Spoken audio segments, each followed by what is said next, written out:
উদ্যোগত বিশাল জনজাতি সমাৱেশ হৈছে মূল ইছ্যুটো হৈছে ইতিমধ্যে 14টা এনলিষ্টেড শিডিউল ট্ৰাইব ষ্টেটাছত আছে অসমত বাকী নতুনকৈ হ'বলৈ বিচাৰিছে কোনোবাই ডিমাণ্ড কৰিব তাক আমাৰ কোনো ক'বলগীয়া কথাটো নাথাকে ডিমাণ্ড কৰিব থাকিবই দাবী কৰিব থাকিব আমাৰ কথাটো হৈছে যে আজিৰ জনজাতি সমাজ জন্মসূত্ৰৰ জনজাতি জন্মৰ আগতে তেখেতৰ জনজাতি সেই 1952তে এই সম্প্ৰদায়সমূহক এছটি হিচাপে ৰাখি থৈ গৈছে এনলিষ্টেড কৰিছে গতিকে এই জনজাতি সমাজৰ on tradition on belief system on যি থকাৰ হেবিটেশ্যন যি প্ৰক্ৰিয়া আছে যি প্ৰক্ৰিয়াখিনি সেইসকলক জনজাতি হৈ থাকিবলৈ দিব লাগে থাকিবলৈ দিয়াটো উচিত আৰু নতুনকৈ যি 6 জনগোষ্ঠী এছটি হ'ব বিচাৰিছে তাৰ দুটা কথা মই কৈ দিব বিচাৰিছোঁ আপোনালোকক যে ভাৰতৰ সংবিধান 100 বাৰতকৈ অধিক সংশোধন হয় 125 বাৰ সংশোধন হৈ গ'ল যদি অসম চৰকাৰৰ দৃষ্টিভংগীত ভাৰত চৰকাৰৰ দৃষ্টিভংগীত সেই জনগোষ্ঠীসমূহ যদি পিছপৰা বুলি ভাবিছে উন্নয়ন হ'বলৈ যদি ভবা নাই তেতিয়া সংবিধানখন কেলৈ সংশোধন নকৰে সংবিধানখন সংশোধন কৰকচোন সংশোধন কৰি অবিচিৰ কাৰণে MLC ৰিজাৰ্ভেশ্যন আনক MPC ৰিজাৰ্ভেশ্যন আনক নিগম নিকায়সমূহ আনকচোন তেওঁলোকক তেনেকৈ সংগঠিত কৰকচোন ইমানবাৰ যদি সংবিধানক সংশোধন কৰিব পাৰে কিয় নোৱাৰে কিন্তু এই SC চিটসমূহত আকৌ নতুনকৈ কাৰোবাক SC এনলিষ্ট কৰি পেলাই যদি সোমাই থকা হয়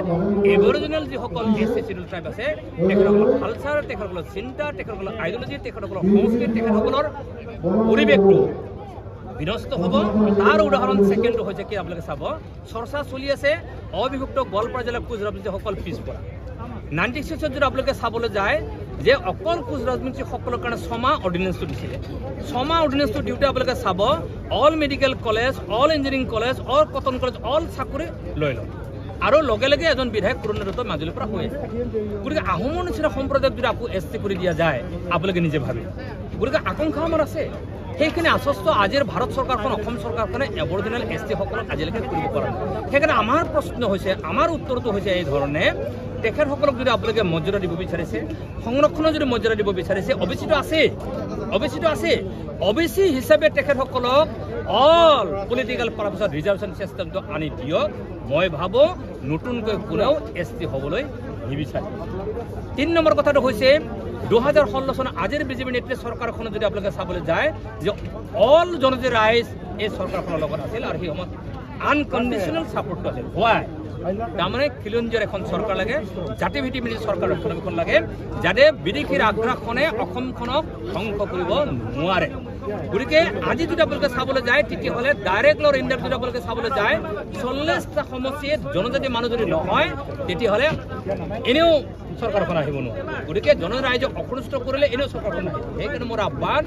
যে 25 তাৰিখত অসমৰ মুখ্যমন্ত্ৰী হিমন্ত বিশ্ব শৰ্মা ডাঙৰীয়াই এইটোৱে ছাজেশ্যন কৰক ভাৰত চৰকাৰক যে এই 6টা জনগোষ্ঠীক OBCৰ নামতে ST নকৰি তেখেতসকলক OBC হিচাপে অসমত সুকীয়াকৈ এছেম্বলি পাৰ্লিমেণ্ট অল নিগম নিকায়সমূহ ৰিজাৰ্ভেশ্যন নতুনকৈ সংবিধান সংশোধন কৰিব লাগিব ৰিকমেণ্ডেশ্যন কৰক everything will be fine everything will be everybody each and every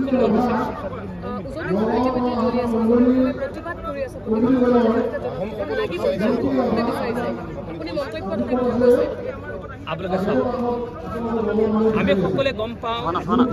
আজি তাৰিখত যে পৃথিৱীৰ যদি তিনিজন যদি বিশ্ববিখ্যাত যদি আমি ৰণুৱা বুলি ধৰি লওঁ এজন লাচিত বৰফুকন